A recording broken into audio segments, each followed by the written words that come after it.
3. Happy Wednesday, everyone. It might be the end of May, but it's not the end of us. Coming to you live from South Lamar Studios. This is our streaming because there's no building without us teaming. I like the excitement. How are you, Hagen? I'm great. Took you all to remember where we are, even though you've come to this office for like the past 5 years. So It's just been a busy day. Lots of meetings. No, I haven't seen you. You've been running around. I know. It's busy. The duties. Lots of duties. Me Lots doing of duties. Mm-hmm. Duty boy. That's right. What has R&D been up to? We're just a little of this, a little of that. I heard you had nothing to do today. That's right. Yeah, my manager just gives me nothing to do. And James Donald Holmes. The Donald Holmes? The James Donald Holmes. Yeah. No, there's plenty to do. Plenty to do. We're working on this thing right now, trying to figure out what the ideal RO end user client is. So we're doing some research into some of our more successful projects and when we've had really good communication with clients and things like that, and trying to see why was it so easy to work with these people. So doing quite a lot of work on that. So it's been very interesting. You kind of see all the different clients we've been working with. What else is interesting? What else is interesting? The AI challenge happening. Oh, it's so interesting. Have you submitted your idea yet? I did yesterday. Nice. So there are now 4 ideas submitted. You're a winner. I know I am. So we have about 30 days. I looked today. The challenge is 30 more days. So you got until I think June 2nd. Nope, July 2nd. June 30th. Oh my Close. goodness. I'm just trying to. Tired today. I know. Yeah. So you got some time. So make sure you get your ideas, and it doesn't have to be anything crazy. The Hilti challenge was a little bit more. It required a little bit more information to put in there, but this one's it's a breeze. It doesn't have to be that thorough of a submission. It doesn't even have to be like how we can use AI, but how you're using it. So like maybe maybe you had like a cool prompt that you asked ChatGPT or Bard or something like that, and it like gave you some really cool like information. Like maybe even having a conversation with it, like I'm a client and you're the builder. Like let's have a conversation kind of thing, because it can do that.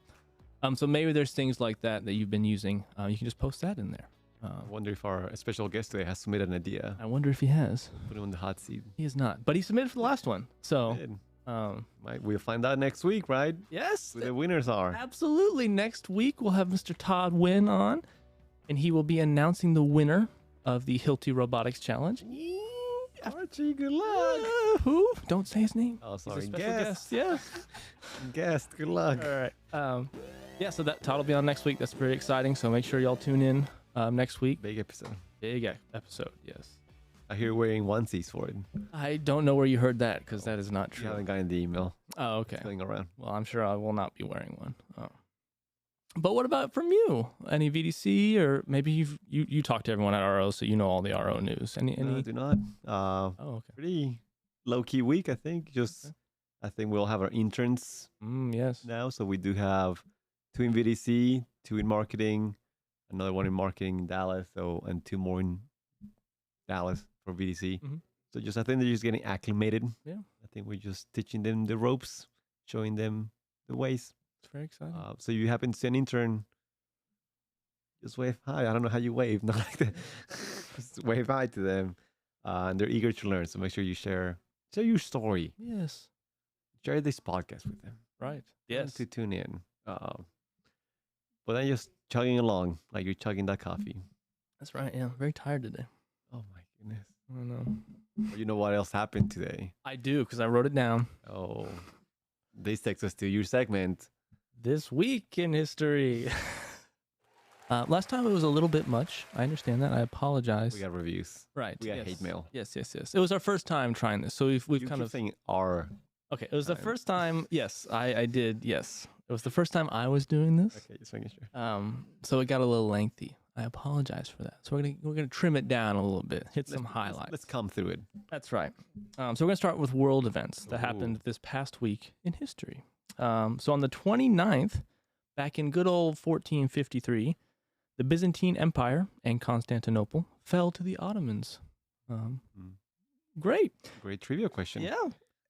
In 1848, it's a big one. Wisconsin became a state. Wisconsin. Oh. You know what number state that was? Yeah, 43. It's a little high. 23. That's a little bit closer. 30. 30. And then in 1953, we had the first two people, Edmund Hillary and Tenzing Norgay, were the first to summit Mount Everest in 1953. They're the first two folks to do it. Impressive. Yeah, it's very impressive. Have you ever climbed the Mount Everest again? No. Why not? Well, multiple reasons. One, I don't Like a want big to, and hiker, two, like I just went to couldn't do it. Colorado, went hiking. You're not I supposed wanna to tell do more people my hiking. personal business. You had it on your time off. No, I do enjoy hiking and going outside, but that's a whole nother thing. I can't even climb the mountain in Guadalupe Mountain National Park, and it's like probably like a quarter, not even a quarter of the size. I don't know mountains very well, but it's much smaller. That's for sure. Plus, I just don't do well with snow. And then on the 31st today, back in 1889, we had the Johnstown flood, which I actually didn't know much about, but it's actually one of the biggest natural disasters. Where's that at? It's in Pennsylvania. Boom. Yeah, I did my research. But it was one of the biggest floods out there. Fun little aside. My mother was there when that occurred. No way. It was from Johnstown, Pennsylvania. Yeah. Wow. Wow. That was James Donald Holmes. The Donald Holmes? Yep. And his mother, who he will not tell us who her name is. So she will remain a mystery. Mama Holmes. Mama Holmes, yes. Mama Holmes. Wow, that's crazy. We have more to discuss with James later. We'll have him on the podcast That at some explains point. a lot. Yes. So that was world events. Now some quick anniversaries. Steve Pesnell last week celebrated his 33rd year with RO. 33rd? That's more time than we've been alive. Oh my That's goodness. I bananas. think that's a compliment to him. It's not, but and we had Garrett on a couple weeks ago, so that's why I wanted to shout out Steve, because you can see his son and his interview with James. So check it out.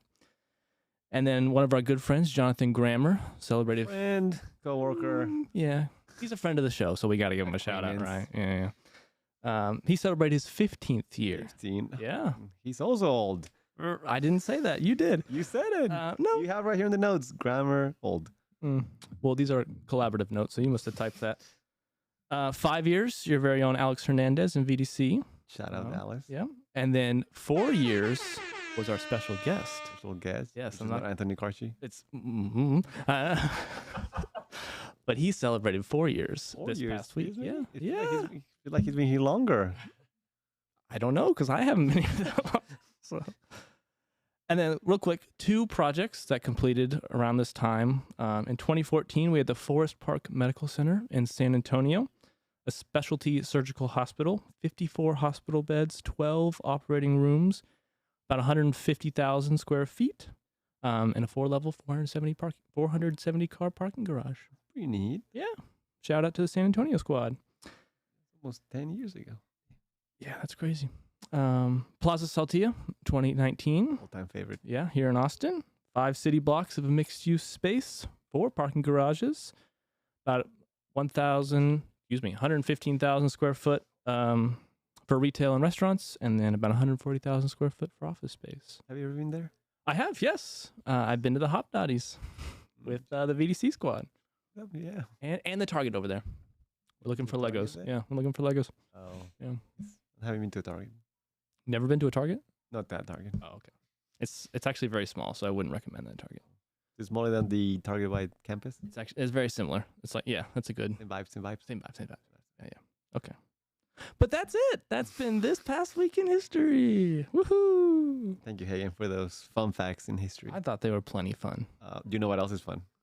What you're about to tell me. All the things I tell you are fun, Hagen. But this segment is funner. And I was a little inspired. This is our segment, Building Around the World, by the way. I was inspired by The Little Mermaid that came out recently. I was feeling under the sea type of thing, vibes. And with the robotics challenge, I figure there could be some news out there that blends both of those. So that takes us to undersea robots that are being built so they can harvest metals from the ocean floor. That's pretty awesome.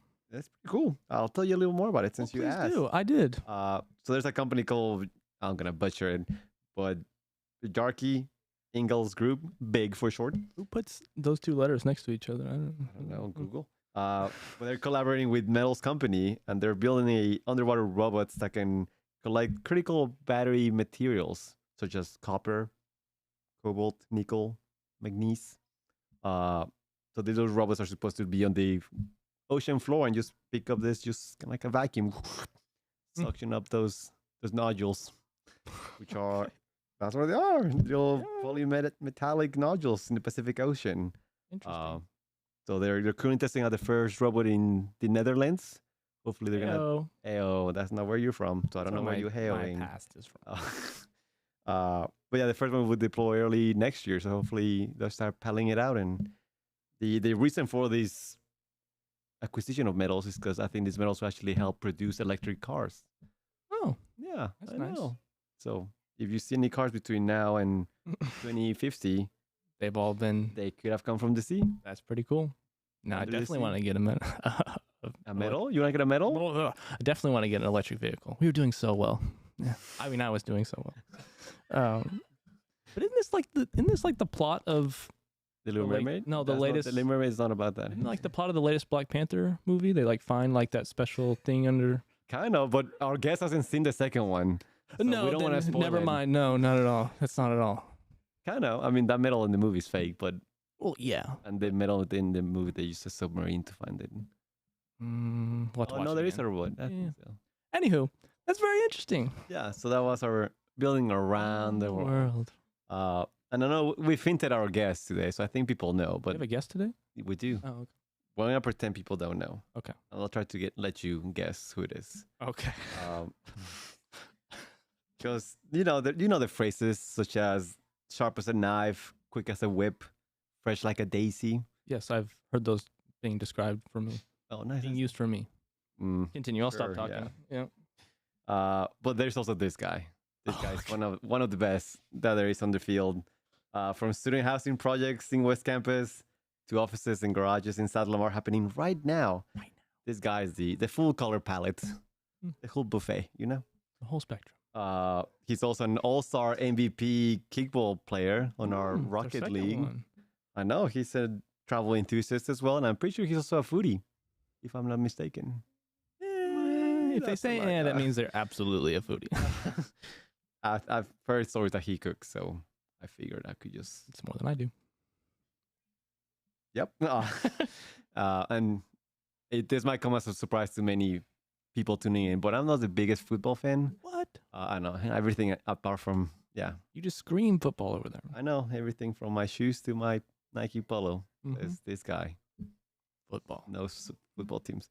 But I don't know football. I'm pretty sure he's the Payne Manning of RO. So That's bold. I don't know if he's a fan of this guy or not. So I just figured I would throw it out there. But he's also a fantasy football favorite. I mean, favorite that he lost to me when we played last time. I'm pretty sure. So hopefully, I think he did win the last one though. Did you win it? Oh. Sorry. No, So redact maybe- that. Redact. So maybe not fantasy football favorite, but he does fantasy football and he does pretty well. We even drew a little logo for him, so go Cowboys. And without further ado, wherever there's a Batman, there's a Robin.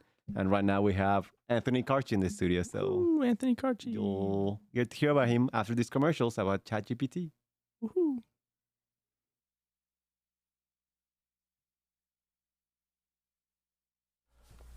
OpenAI's ChatGPT is one of the most popular tools out there that you can use to help with your day-to-day activities. We're going to walk you through how to get signed up and set up with ChatGPT, and then walk through a few examples that you might be able to use in your day-to-day activities on the job. The first thing you're going to want to go do is navigate to chat.openai.com. There, you're going to click sign up, you're going to enter an email, and you're going to choose a password for yourself. And then once you've done that, it's going to send you an email where you can verify that email address. You'll click a link in that email, and then it will ask you to enter your name, your birthday, and include your phone number. You're set up to use ChatGPT. So on that same website, you'll click New Chat up in the top left corner, and that will give you a prompt where you can enter in anything you like, and ChatGPT can hopefully help you out. So let's say you want to write an email to someone, you don't know how to start. You can in that prompt type in, what you're trying to get at with your email and to whom, and then hit go, and ChatGPT will form an email for you that then you can edit as needed. let's say there's something a little bit more construction related. You don't know what Division 3 is in CSI master format. You can say, hey, what's Division 3? And it'll tell you, hey, it's concrete. Here are all the subdivisions and more details about that master format. And lastly, one of the most powerful things you can do is you can actually drop in a transcription from, let's say, your meeting minutes, and it'll actually give you kind of a summary of that meeting and also give you to-do items for that meeting. These are just a few neat things you can do, but explore on your own and see what other awesome things you can do with ChatGPT. Into our mics, and it looks like just like that. Oh, wow. Yeah. Hello, No testing. kidding. Hello. All right. Now that Hagen showed you how to use, we're doing it. Yeah. We're live. Bruno, or I almost called him Cesar. I'm so used to just saying I Cesar know. to whomever's back there. Could be. Sorry, we're missing him big time. I know. We'll get by though. You know, we've got the B team for doing the production today. Between You got to have a backup plan. So we do. We can't rely on Cesar for everything. you can't. He's It's the too easy good. solution. It would be the easier solution. But you know what? Who wants easy? That's a good point. It's kind of, I think, how we all ended up construction. One Yeah. wanted something somewhat difficult to do. I think that's how I ended up at South Lamar. Well, that's so, Mr. Anthony Carchi, thank you for coming down the 10 blocks or so to join us today. Yeah, Talk no, about for sure. yourself a bit. Appreciate it. Glad to be here. What project are you on right now? I'm on 1301 South Lamar. And what's your role over there? I am the quality manager over there. So you just alluded to having some challenges on that particular project. Would you care to elaborate? A few challenges. I mean, it's been a battle since we were drilling piers. We definitely had our struggles with the team, but I think the team we have there now, and as we continued on, we got through and we solved one problem after another. And I mean, sure enough, we're about to finish out level 3, so 2 more levels and we'll be topped out. That's awesome. You guys, you're topping out next month. Is that correct? Or July? Yeah, the beginning of July. Gotcha. So, Man, that'll be exciting. oh yeah, no. Where are you off to with that one being in the books? So from what I've been told, unless anything changes, I should be going to 24 Rio. So working on I think the 31 story student housing. So right back over there. They don't slow down there, do they? Oh no.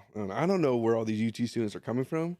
Like honestly, I would think they go like to Texas State or something, like somewhere a little nicer. But you know, it's it is what it is. So Just a little bit of bias there, right? You were a Bobcat yourself, if I'm not mistaken. I was I guess funny story about that. Kind of half Bobcat, half Red Raider, because I did actually start at Texas Tech, started in architecture, and then 2 years after that realized I wanted my sleep back, and then switched to construction engineering, and then ran into some issues where came home for a semester and transferred to Texas State and finished up my degree there. That's kind of interesting. What made you make that switch midway through your college career? So I mean, it was kind of multiple things. Mainly for which I assume for a lot of students was financial aid. That kind of made a little stop. Kind of paused on my education at Texas Tech. Now I could have continued there. I could have continued going up there, but kind of worked out that my sister was actually already going to Texas State, and kind of just helped that to trying to transfer over there. And I think what really brought my attention to Texas State was the program there. I actually felt a lot more comfortable there. It seemed like it was going to get me to where I wanted. And I mean, another fun fact, switching to Texas State is actually what brought me to RO, because the first career fair that I went to at Texas State, I met Joseph Harper there at the career fair. And sure enough, talked to him, got an interview, and ended up interning, I think it was 2016, I think. And that's when I interned on Plaza Saltillo. So that's kind of wild. You're up there at Tech, up in Raiderland, and more or less ignorant to RO at the moment. yeah. Came down here to Texas State in lovely San Marcos and fell in love with a gentleman named Mr. Joseph Harper and said, hey, that's someone I want to go work with. Yeah, no, it helped. We had that little football connection. I mean, like Bruno said, I'm a Tennessee Titans fan, and Harper was a Houston Texans fan, so somewhat bonded over that. But yeah, no, it turned out to be the perfect plan, because I mean, obviously, I'm here now, 4 years later, or not from there, but 4 years for getting hired, and still here with RO, still kicking, and so It's been great. I've enjoyed working with RO and enjoying the people that I work with. And hey, I appreciate y'all bringing me onto my first podcast too. So. Yeah. Hey, we're happy to do it. So does this mean that you and Harper both share a what's the word I'm looking for? A lineage of love going back to the Oilers? Is that where this came from? Or So no, I mean, I wasn't a fan of the Oilers. I was actually a New York Giants fan I'm at sorry. first. Could be worse. I could be a Cowgirls fan. It Or could Jets. be worse. Or Jets. But no, I started as a Giants fan. My whole family, they're all Giants fan. My dad was born in New York. And so kind of just pulled from there. And then just when I got old enough, started paying attention to the football games a little more.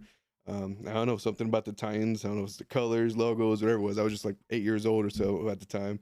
And just started picking up on them. And sure enough, a couple years later, my parents staked out my rooms in Titans. And here I am, still a Titans fan. So waiting for that first Super Bowl. I think you might be waiting for a while. Come on It now. hasn't been great. I'm just saying, we drafted our future quarterback. I mean, I think we're on the climb. I think we're on the climb. We had a little speed bump that hit us this last year, but You'll have to forgive me. I didn't watch any football last year. What happened? no, just we lost the division, so we're not exactly one of the better teams in our league now. But you know, every year's a new year, so I'm hopeful. As long as you're not the Cleveland Browns, you never know. Oh yeah, I no don't know if they've got much. Browns, Cowgirls, Jets, like you don't want to be any of them. You don't want to be any of them. If there's anyone up in Dallas, you're like, oh, that Oh, yeah. brother, I'm gonna next time I see him, he's. Oh yeah, no, I'm Catching the sure we back probably lost some viewers already. So Oh, I hope not. We got him engaged, activated. Yes, You know yes. that's all. That's all. So what is you said you're quality manager over at 1301 right now? Yes. For those that aren't familiar, what does the kind of day to day look like for you as a QM? So day to day, I'd say get to the job site, kind of check the emails, see if there are any more design changes or anything going on. And typically, say what I just did this morning, kind of, is we got our last pour for level 3 going. Go up there to the deck, make sure all the rebar's installed, all the post tension cables are installed.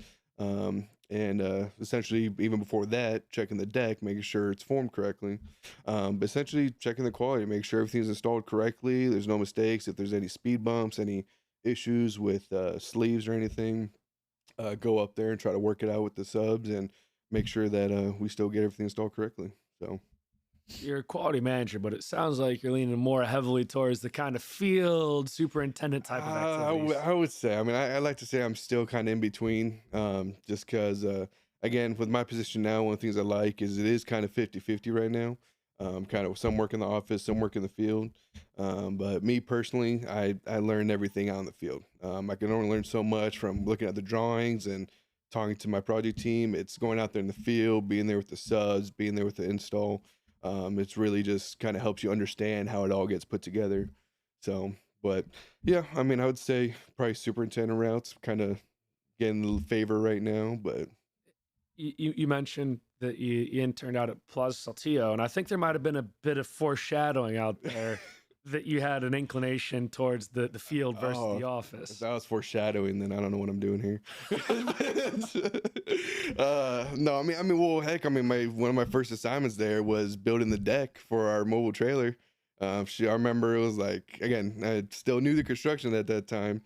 It was like 95, almost 100 degrees that day, and out there with one of our conference teammates, Servando and Rojas, out there building the deck, and me being new to construction, come out in a long sleeve flannel shirt, just sweating my butt off trying to build that deck. So, but we got it built, and as far as I know, that was the sturdiest thing that stayed out there. But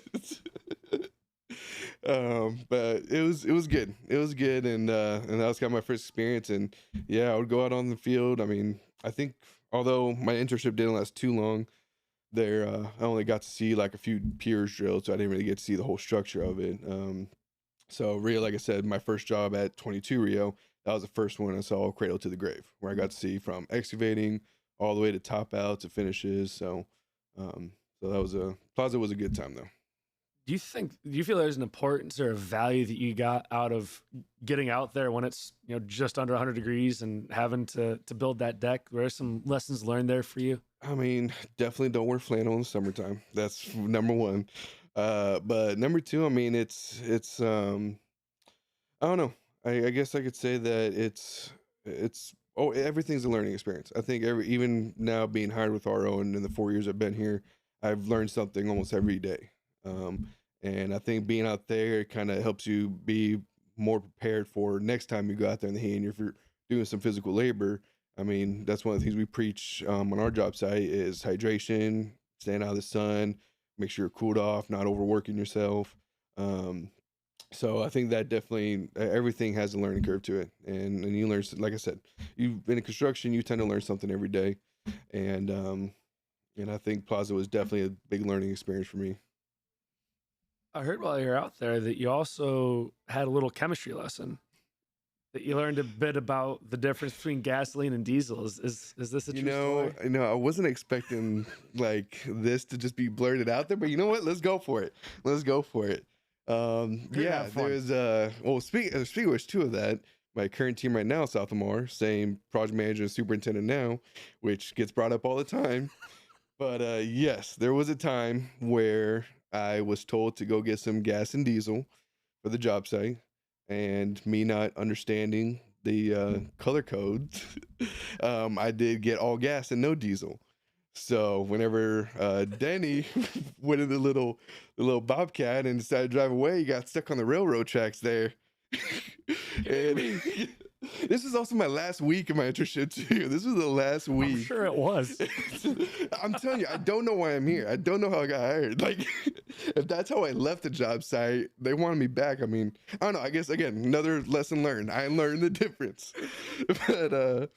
But no, it was yeah, that was a fun little time. They had me siphoning and everything, got the hose and siphon out of the buggy. But gosh, yeah, thank you for that memory trip down memory lane.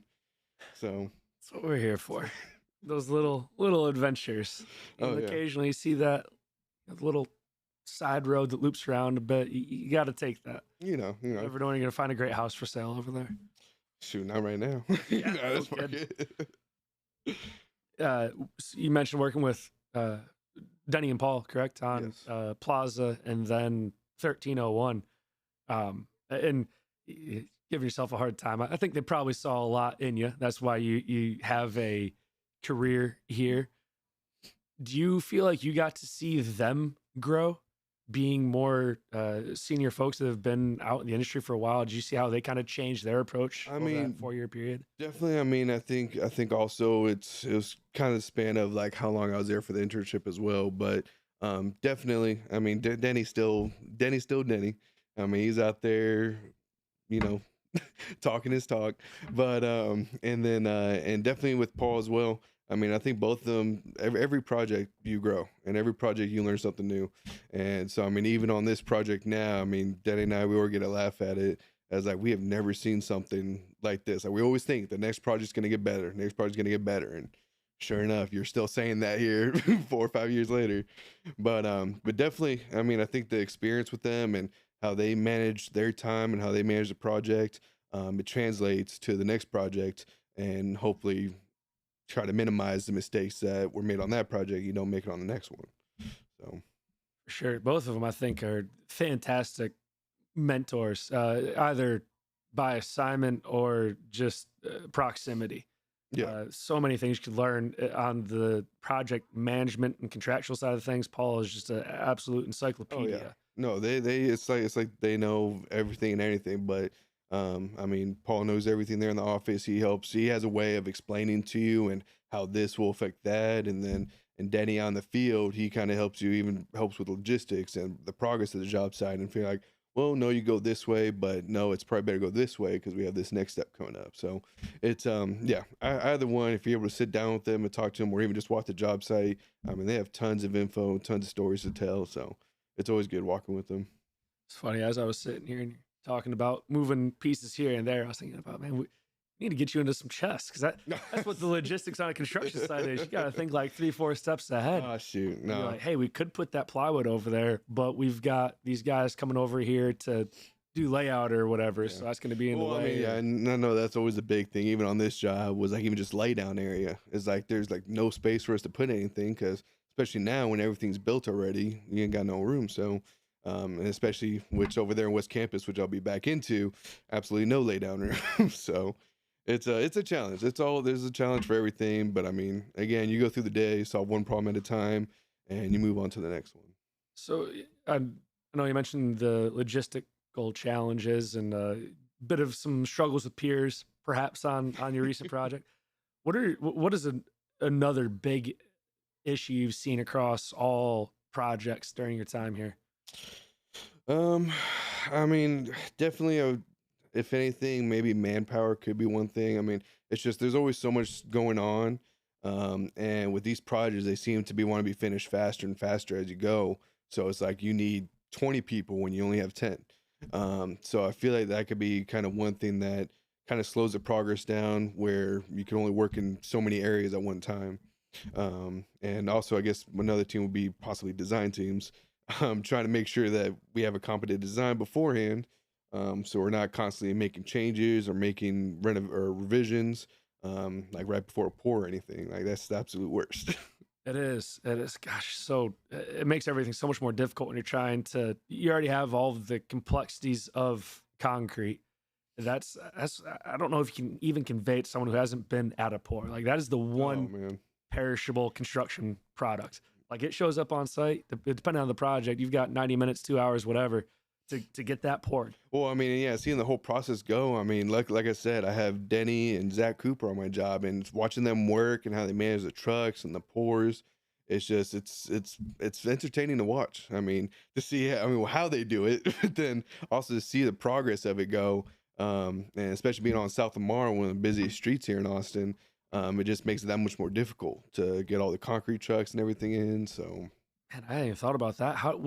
What'd you guys do to mitigate the traffic issues and all that with those trucks coming in and out? I mean, I mean, they have their process. They have their method of how to get the trucks backed in and backed out. Typically, maybe Danny will be down at 7-Eleven. He'll be flagging them in, holding the trucks in. Zach's there on the deck or there by the pump, making sure everything's working smoothly. And they'll just be on the radio, kind of communicating back and forth, saying, "Hey, we need a truck. Go ahead and send it." So it's a heck of a process, and just to have that mindset and the what's the word I'm looking for? I mean, just to have that intelligence of knowing what's next or what to do when a problem does arise. So it takes a lot to do a concrete pour, but like I said, we have a great team over there, and I think we've been able to accomplish as well as we can on that job. Denny Dinsmore, we're coming for you. We're gonna get him out of here one of these days. I don't know when. I know, you know, it'd be nice if he invited me on a fishing trip. You know, it'd be nice. That's between you two. But then you wouldn't be able to be here today, right? True. This is tough to beat. I mean, this has been pretty entertaining. I was a little nervous at first, but you know, nerves are calmed down. So I think it was Bruno's artwork that's kind of, you know, just look at it, just gives me my strength that I need. Excuse me. The manpower thing that you mentioned, that's something that's been an issue for as long as I've been involved with construction. Yeah. And it seems like such a difficult thing to overcome because you feel the effects of it long after you implement the solution. Mm-hmm. If today you say, well, we're going to start, you know, every GC is going to contribute to trade schools and scholarships to get people in there and start building a workforce. That's fantastic. Mm. That's great for 5 to 10 years from now. Once they've gone through the schooling and they've had an opportunity to be on some project and gain some experience, then you can say, okay, well, now we actually have a pool of master plumbers, electricians, and carpenters to pull from. But that's 5, 10, 15 years from now. So how do you think we solve that manpower issue? Well, I mean, I think there's obviously multiple ways to go about it. I think one of the things that RO is kind of focusing on is getting more graduates out here and hiring more graduates from schools, because when you don't have the manpower, you have to start working with the brains. You have to start having these people that have the knowledge or can learn quickly and remember things to where they can operate a job site with that minimal manpower, to where manpower maybe doesn't become an issue. It just becomes a progress solution that, you know, it makes more sense to just have someone that is a better planner, and can make the job site move in a more smooth rotation, rather than worrying about, oh, I don't have enough manpower here, we're not gonna be able to make it. Well, no, maybe if you do this here and that there, we can make it work. We can still get to the same end goal. So I think that would be something that could help as far as with the manpower issue. But Definitely finding some problem solvers, right? People that aren't Exactly. necessarily looking to just like, hey, you do this, you do that, but actually analyzing, hey, what's going on in this project? What is the critical path? yeah, If if we slip a little bit on this non-critical path, does that allow us to take some people or space or whatever and make sure that the concrete drywall, whatever it is actually staying where it needs to stay? so that's the thing. Like, I mean, it's if you have that capability to plan ahead, and that I think that kind of helps solve any issue of if you don't have that manpower there. But again, it's always a work in progress. Construction's a revolving circle. There's always something going on, and like you said, there's always a shortage of manpower. We can never have enough people to, especially with Austin, how fast Austin's growing. I mean, Man, the amount somehow of no projects we laborers have. though. right? We'll see what happens whenever the AI bots take over. If all those Google, shoot. Facebook, Apple yeah, folks still I have need to jobs. submit something for that. I need to get submittal. Hey, dude. I actually, I'll be honest, I haven't actually looked at it yet. But I didn't know there was a new challenge. Okay, so I just learned today. But We haven't had a boxing match on one of these yet, but this might be the first. This would be good. I think I got there's a your reason why reach. they have weight classes. Okay. Oh, bro, that'd be fun. We'll remember that one down for a future episode. Could you imagine like an RO boxing ring? Like, I can. I love it. what were those things like the it's like the inflatable sock and boppers. Yeah, just get in a little rink, like if you have some beef, and just hash it out. I'm thinking they've got the. I don't know if they've done it after COVID and all that, but they used to do the RECA, the Real Estate Council of Austin Fight Night, and general contractors would get their take No folks out way. there, and it was developers, investors, contractors, trade partners, subcontractors. Like they would all attend this event. It was like a Oh, pretty big wow. gala-esque, but with boxing going on in the middle of it. I know they've had some legitimate Golden Glove athletes out there that train Oh, for it and man. all that. See, I could probably last maybe like one round, maybe two. But like I got to work on my stamina. So You pull the butterbean and just Yeah, post up in the middle of the ring and just be like, I'm gonna wait for you to come to me. yeah, I'll take the body shots. I'll Yeah. take the body shots. That would be fun though. Maybe we could schedule out the next RO Connect event. You know, Have boxing grudge matches. have that, or even like those little was the little stands with the whatchamacallit? I don't know, like the long sticks. You Bugle just kinda- sticks. Yeah. Yeah, get out there. You know, and you just find some water cool now. I'm telling you. We've got some good ideas Yeah. here, Mr. Carchi. I I'm think just we saying need that to. I can plan an event. I think I can plan an event. We could probably integrate you with the right people to really make some changes here. I'll see who I just reach out to.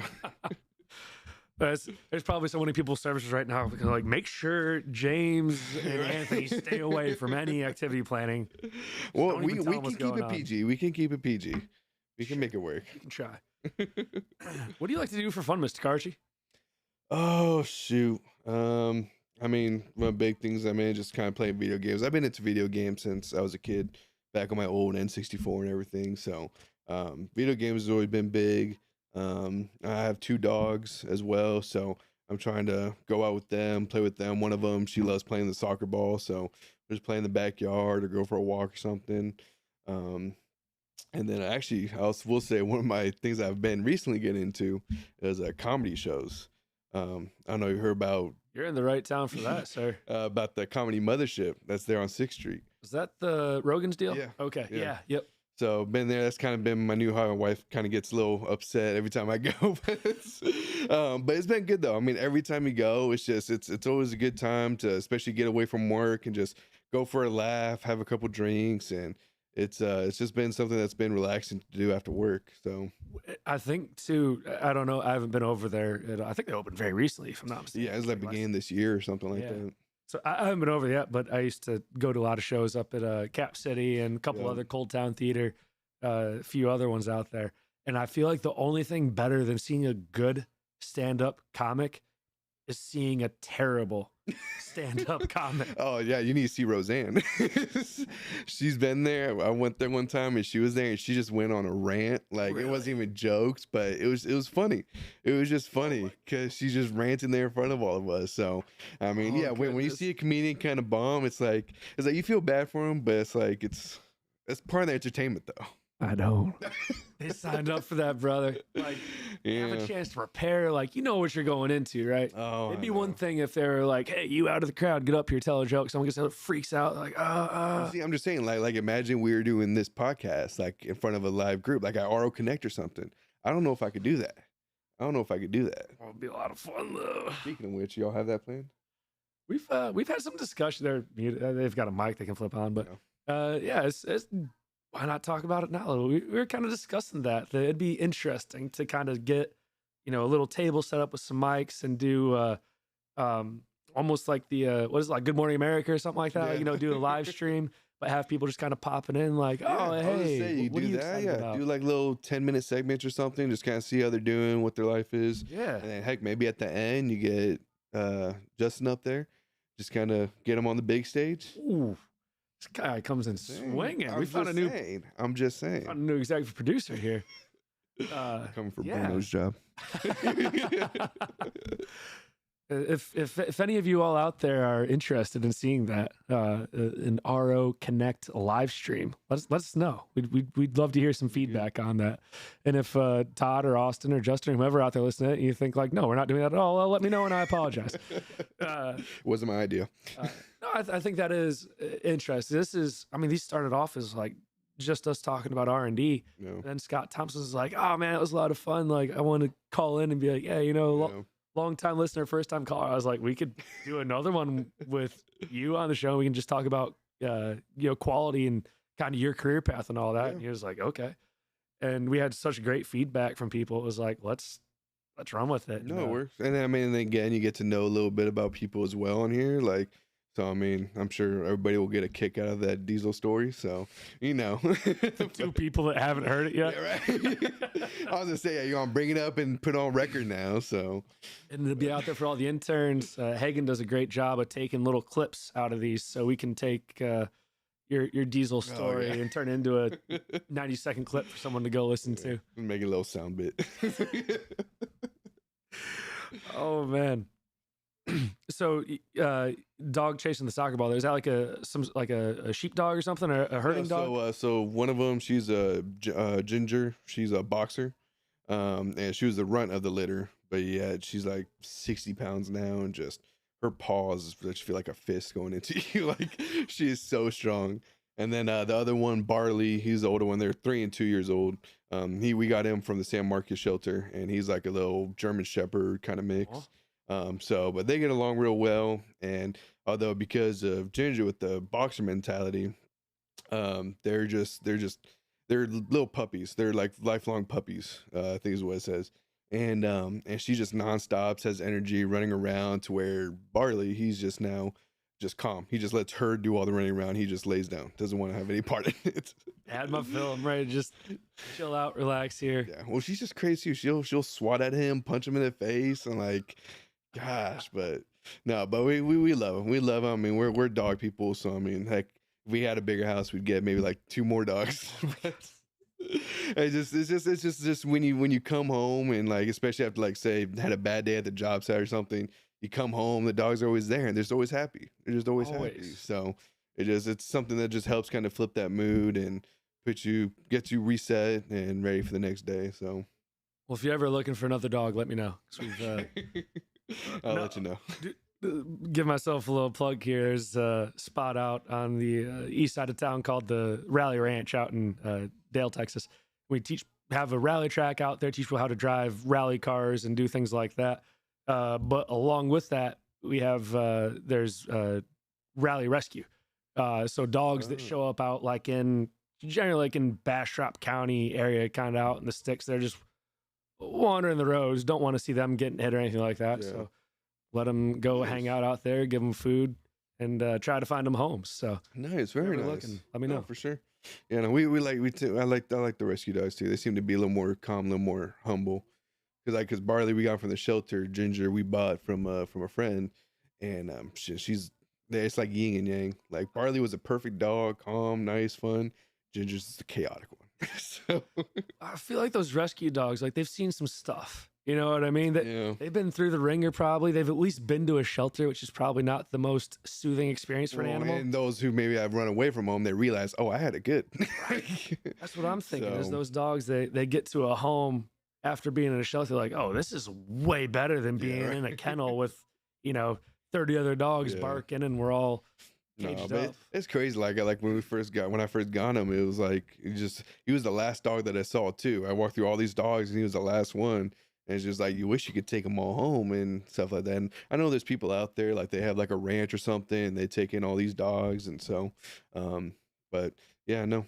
I mean, whenever we get the chance, we'll definitely have some more. So might go a little smaller though. Might go a little smaller, like I don't know if about a corgi, but it's like just smaller dog, something that's not gonna like just punch you in the face or something like that. So I figure, as long as the sum total of the dog's weight doesn't outpace you and your wife, like you're good. Yeah. You can take those dogs, you know what I mean? Yeah.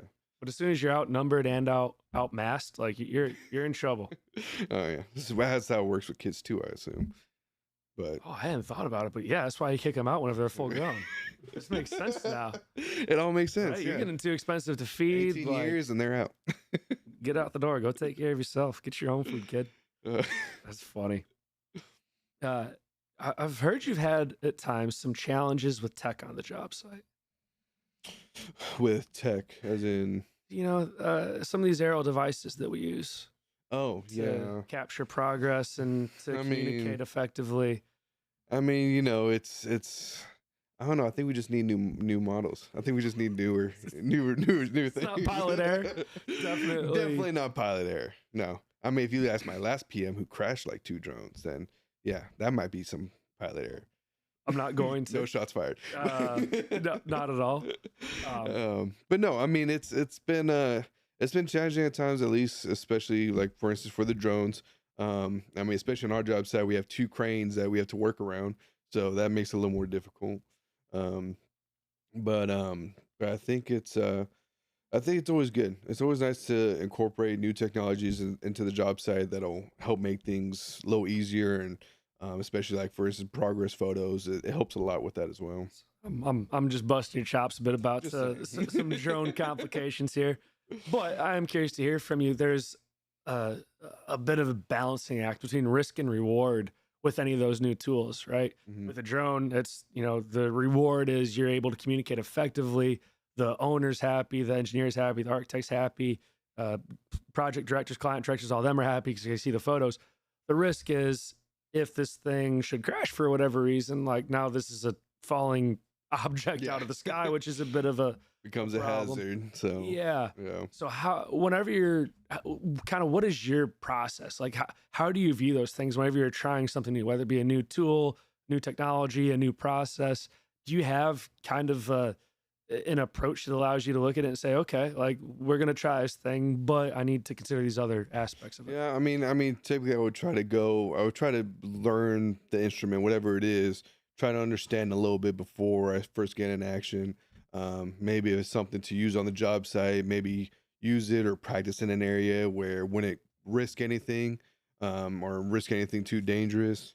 And so it's just something kind of trial and error where you try it out, you keep working on it, seeing how it's going to benefit you and how it works. And I mean, to be safe about it, you have to just make sure you're being responsible about it, make sure you're being competent, not doing anything that you shouldn't be. And so I think it's just trying to figure out how to going into the job site, seeing how it can be used, how it can be incorporated, and then of course with RO, with safety starts with me. You have to think safety first. You have to try to be figure out what the risks are if something were to go wrong, and have an action plan to mitigate that safety risk. And if something were to go left, you know what your next step is. I think those action plans are such a huge part of that, because it's easy to be familiar with what could happen, right? Be like, oh, well, hypothetically, you could have these 10 different things happen. but just the process of going through writing out, okay, if this happens, then I'll respond in this way. Yeah. It's you've at least thought about it a bit. So if you do end up in one of those situations, you're not in totally unfamiliar thought territory. Yeah. So it might not be the exact same thing. It might be totally unrelated, but at least you've gone through that process of thinking through, like, okay, something that was unintentional has occurred. What do I do next? And just that slight foray into what if land around that topic, I think prepares you so much more than anything else. Yeah. It's- And I mean, and I feel like you always have to expect something to go haywire. You always have to expect something to go off. Because I mean, it's you got to be prepared for anything that happens. So it sounds like we have a question in the chat. We're going to figure out if, two questions. Let's start with one. What do you have there, Dr. Fritz? What do you have? It's just a first an easy question from STXTC. He or she asks, "What are your thoughts on Joe Burrow?" Burrow, comedian? Joe Burrow, the Cincinnati Bengals quarterback. I think he's a great college quarterback. I think he did good at LSU. I mean, granted, it's not hard to succeed at LSU. I mean, but I think Dallas and now the whole state of Louisiana you got coming after you. No, I mean, I think he's all right. I think he'll be able to make that transition, though. I feel like at college level, you can be a very athletic quarterback and be effective. You get to the NFL, it's a different game. I'm just Everyone's saying, an athlete. you got the big boys there. You got the big boys in the NFL. I mean, you got these 350-pound guys coming at you. I mean, it's a different ballgame. Granted, I'm glad I stopped football at high school because, I mean, who knows how much more pain I'd be in if I played college. But, I mean, I don't know. We'll see how the Bengals do. I don't know. I feel like they still need an O-line. So we'll see if he can even be protected. I think they had the most sacks in 2 years in a row or something like that. So, like the Bengals. Really? Yeah. Oh. I don't know. We'll see how he does. Make sure that chin strap's tight, Joe. Was there a second question as well? What you got, Dr. Fritz? Well, we have a shout out from Regina Carchi. Oh, She's yeah. very proud of you. And mother. question from Marjorie Ashley. I'm just going to kind of take the last question she asked there. What do you enjoy most about your job? what do I enjoy most about my job? I mean, kind of quite easy answer, but I mean, I guess just kind of the people. I mean, literally, that's one of the reasons what kind of drew me to RO was, I mean, again, starting off meeting Harper and then going to Plaza Saltillo, meeting everybody I met there, some of them that aren't there anymore. But I think just the people I work with, they kind of make it fun and make it exciting. RO knows how to take care of their employees and help us out, and I think it's just been a good environment to work in, and I'd say the projects as well, just because for me, I like being in commercial. I want to, like, it's kind of one of the things I first told Harper was like, I want to change the skyline of Austin. And so, so just the projects that RO works on, I think kind of gives me that motivation to keep going and see what's new out there. Now I need them to try to get it more into stadiums. So maybe pitch that to Cisco or someone, but no, I mean, yeah, the people here are great. The job sites are fantastic, and there's always just something new to learn as well. Here's a question for you, hypothetical based on this, or on that. Sorry, if you had to pick between locking your salary in on your start date, but you get to pick every project you work on, or you get what you get, you know, just a normal salary progression or a great salary progression, but you never get to pick your job. Which would you go for? This one is for people services out there listening. No, I mean, I got to chase that money. But no, I think the second option, just because, I mean, granted, yeah, if I don't get to pick my job, it's kind of a bummer, but I think that's kind of the fun part is that you'll get assigned to a job site. Like, I wasn't even expecting to come here 32 on South Lamar till I think like a few weeks. I was done on my last one, and not realizing what we were gonna have at this job site, just for going from my first job that was well organized, coordinated, had a great team, to coming to this new job where we've had like I think we're on like 26 addendums now. It's different. It's different, but I think that's the fun of construction as well. Is no project, no one or two projects are the same, and there's always something new to learn. Like even on this job right now, we have a detention pond at the bottom of the garage, and I never knew what a detention pond was, and that's something I learned. So I think the pay will always be there, but I think being able to just go on whatever job sites, that's kind of part of the fun. Yeah, I agree with that. Not, I would think if you're able to go pick every project you are on, you would end up with some severe deficiencies as a builder. You'd miss out on so many lessons from doing something different. Well, and then you start picking things that are more comfortable with you too, and so you don't probably get that get to expand your learning curve as well. So I mean, yeah, you could pick different projects here and there, and I mean maybe that helps too. I mean, maybe I'm done with commercial. Maybe I want to go medical or something, but yeah. Oh, excuse me. But yeah, I'm with you there. I'm thinking about, man, what would I choose? Like, If you could be on a project right now, which one would you be on? oh, don't ask me that. I don't even know what we're building right now.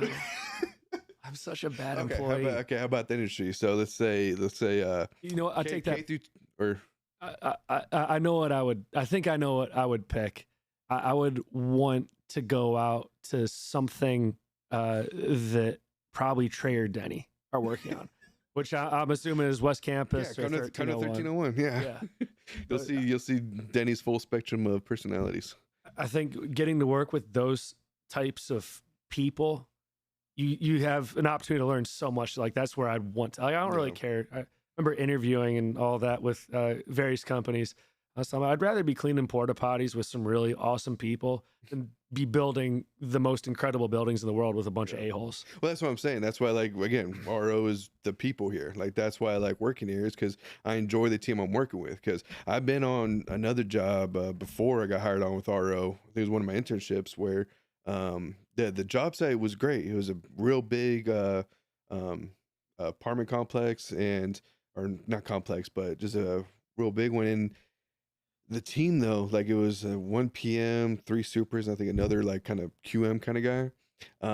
And they were nice guys, but I just didn't have that connection with them. Like it came to a point where now, I mean, I enjoy coming into work and seeing what's next.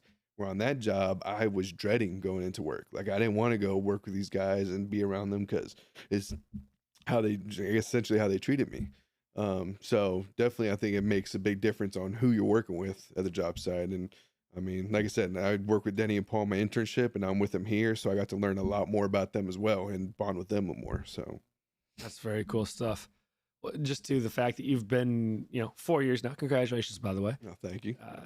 4 years and getting to work with, develop those relationships and learn from those people and all that. Like that's something that doesn't happen in a lot of the massive GCs out there. You might be out on the East Coast doing something, and then they send you off to Kansas City or whatever after that project, and you're like, okay, I don't know the people, I don't know the culture. It's a totally different environment, and you're trying to play catch up while also figuring out this new project. And that is a nicety about RO. You're in Texas, you know everybody. Even if you go to a different region, we could probably toss you down into a Houston project or a Dallas project, and you'd click in with people real easy. I hope they never send me to Houston, but I just can't stand that humidity. Even here in Austin, it's terrible. It's not terrible. That much different. It is a bit more humid, but it's not that much different. I'm with you though. Yeah, that's not on my list of places to go reside if I can avoid it. I think One last question for you here, Mr. Carchi. If you had to give young Anthony some advice, what would you tell him? If I were to meet my younger self, I guess big thing just be keep asking questions. I mean, that's one of the big things that I tell people now, and I still try to do now is the more questions you ask, the more you'll understand. And I feel like even now I'm still a little more quieter. And back then I was more quiet and didn't try to take that extra step to do more, learn more. So I think that would be the biggest thing. Just keep asking questions, and I mean, ideally stay on the track you're on. Because I mean, heck, if I didn't do what I did in my past, I wouldn't be here right now. So, I mean, I think it's I don't know. Life's an interesting concept. I love that. It is. That's beautiful though. Be a lifelong learner. Exactly. Don't stop. Well, Mr. Carchi, thank you so much for coming over here and sitting down with us for the last 45 minutes. Thank you for having me. Pivot myself around here. Just for everyone that tuned in today, thank you so much. We love having you guys. If you ever have thoughts on people you'd like to see on here, things you'd like to see discussed, don't hesitate to shoot me an email. We'll certainly try to. We want to make this interesting, intriguing for everyone. So we'll change. AI challenge again. That's running through June 30th. So get out there, submit your AI challenge ideas. There's some good information there, some good tools. Dr. Fritz and I put together 5 videos on how to use these tools and what's out there. So if you're unfamiliar, go check those out. They're short. They're like a minute and a half each. Next week, we'll have Todd Wynn, to talk about the Hilti Challenge and his trip out to meet with Hilti's R&D and robotics team. That'll be super cool. And he's also going to be... You're going to announce it on the podcast? Oh, yeah. We'll be announcing all the winners during the live stream. Okay. So that'll be a lot of fun. And, if you're out there and you need some marketing stuff, don't forget the marketing app is out there. It's on the SharePoint site. You can get to it through the company apps and all that. If you need signage for a project, if you need swag for an event, if you need photos or whatever, make sure you take advantage of that app. They put a lot of hard work into that so that they'd be able to consolidate and have manageable workloads without trying to deal with 1,000 emails from everyone. So get in there, marketing app, Todd and Hilti next week, AI challenge. Mr. Carchi,